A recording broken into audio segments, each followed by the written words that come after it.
Pues meditar es también eh, aprender a estar con uno mismo, a estar eh, con la subjetividad que somos. ¿Mm? Es decir, contemplarse o explorarse, vivenciarse, más bien, desde esa subjetividad que tiene la facultad de conocer. Tiene el elemento central, ¿no?, de la vida consciente, ¿no?, que es la propia consciencia, la redundancia. Entonces, me gustaría haceros una brevísima lectura de Schopenhauer, de su libro, o es un librito de bolsillo, de El mundo como voluntad y representación, que dice lo siguiente: aquello que lo conoce todo y no es conocido por nadie es el sujeto.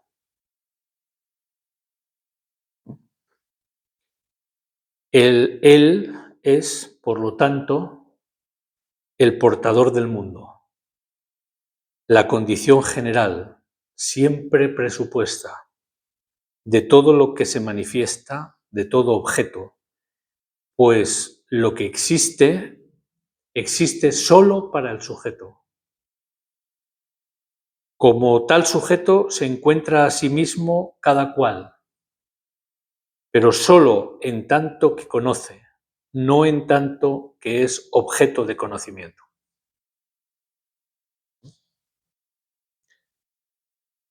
Entonces dice, pero el sujeto, lo que conoce y nunca es conocido, no se halla en estas formas, sino que más bien éstas siempre lo presuponen y por tanto no le convienen ni en la pluralidad ni su opuesto, la unidad. No le conocemos nunca, sino que él es justamente el que conoce, donde quiera que haya conocimiento. Bueno, dice muchas más cosas interesantes en esa línea, pero vamos a quedarnos sobre todo con la primera cuestión. La primera cuestión. Es decir, que el conocimiento, el autoconocimiento, la vivencia meditativa no es un conocimiento en el sentido que lo entendemos como conocer un objeto, ¿no? Porque de lo que estamos, con lo que estamos tratando es con la propia subjetividad. Y la propia subjetividad no puede ser objeto de conocimiento. La propia subjetividad es la fuente misma de esa acción o de esa experiencia de conocimiento. También cuando decimos que el sujeto se conoce a sí mismo, la conciencia se conoce a sí misma, pues desde el punto de vista teórico no se sabe muy bien de qué hablamos, porque solamente tenemos la experiencia de conocer algo, ¿no?, de conocer un objeto, ¿no? Yo soy el sujeto que conoce y ahí hay un objeto que es conocido, ¿no?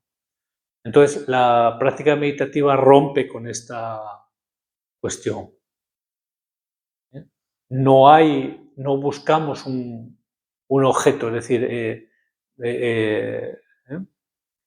disolvemos esta dicotomía sujeto-objeto. No, no nos compete, no nos interesa, no nos concierne ningún objeto, ni externo ni interno, en la práctica meditativa. Entonces, podríamos decir que es un acto cognitivo, es una experiencia cognitiva, es un acto de conocimiento, Sí, pero es un acto de conocimiento diferente, ¿no? No tiene que ver con el conocimiento ordinario. Podemos decir que el sujeto se convierte a través de la práctica meditativa eh, en una totalidad, en la que no hay dualidad, podemos decir así, ¿no? La dualidad es sujeto y objeto. Donde no hay objeto, sino todo es sujeto, no hay dualidad. Es no dualidad, podemos decir así. ¿De acuerdo? Entonces, esto es interesante también para darse cuenta o de alguna manera mm, nos invita a darnos cuenta de que todas las cosas nos las representamos nosotros. Es decir, no podemos conocer al otro o a lo otro. Podemos hacernos una representación, una idea. Por eso el comentario, ¿no? De Schopenhauer, ¿no? Dice otra vez, ¿no? Aquello que lo conoce todo y no es conocido por nadie es el sujeto. Él es, por lo tanto, el portador del mundo, la condición general, siempre presupuesta de todo lo que se manifiesta, de todo objeto, pues lo que existe, existe solo para el sujeto. Entonces, de alguna manera, el conocimiento es una representación, ¿no? Y el propio sujeto, solamente él puede interpretarse a sí mismo. No puede ser conocido o interpretado por otro. Entonces, ni siquiera tratamos de interpretarnos, ¿no? en la práctica meditativa, sino justamente se trata de incrementar la presencia, la advertencia, ¿no? el darse cuenta de uno mismo. Incrementar esa experiencia, ¿no? esa vivencia, ¿no? Ese darse cuenta. Incrementar esa cercanía, podemos decir así, esa familiaridad, también incrementar la claridad, ¿no? la resolución con la que uno se experimenta, ¿no? Y se vivencia a sí mismo. Entonces, bueno, pues de alguna forma como ese vivenciarse supone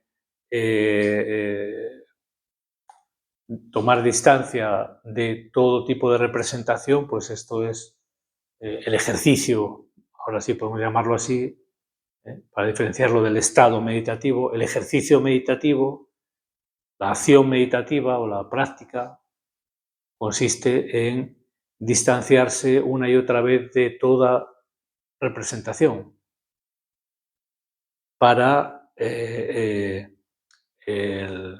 diferenciar el que conoce de lo conocido, porque eso conocido es una representación, palabra, ¿no? A lo mejor os parece un poco curioso, pero cosa va por ahí. Así que no voy a seguir más allá porque el tema se las trae. Si queréis comentar alguna cosa o alguna pregunta, si no, nos metemos otra vez en la cosa meditativa.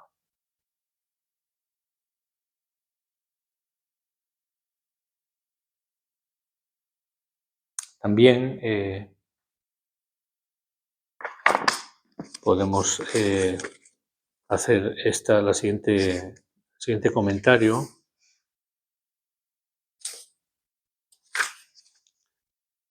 que es como comienza, ¿no? el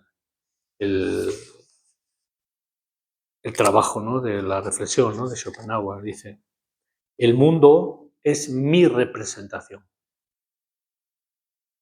Esta es una verdad que tiene validez para toda esencia que vive y que conoce, aunque solo el hombre puede concebirla a través de la conciencia reflexiva, abstracta, y lo hace realmente, de modo que concebirla es ya poner el sentido filosófico. Entonces, le resulta claro y cierto que él no conoce un sol y una tierra, sino solo un ojo que ve un sol y una mano que siente una tierra. Que el mundo que le rodea existe solo como representación, es decir, solo en relación a un otro, al ser que se lo representa, que no es sino él mismo. Esto es una cuestión como muy importante, ¿no? Dice, la división en objeto y objeto, en cambio, es la forma común de todas esas clases, la única bajo la cual cualquier representación, sea del tipo que sea, abstracta o intuitiva, pura o empírica, es posible y pensable.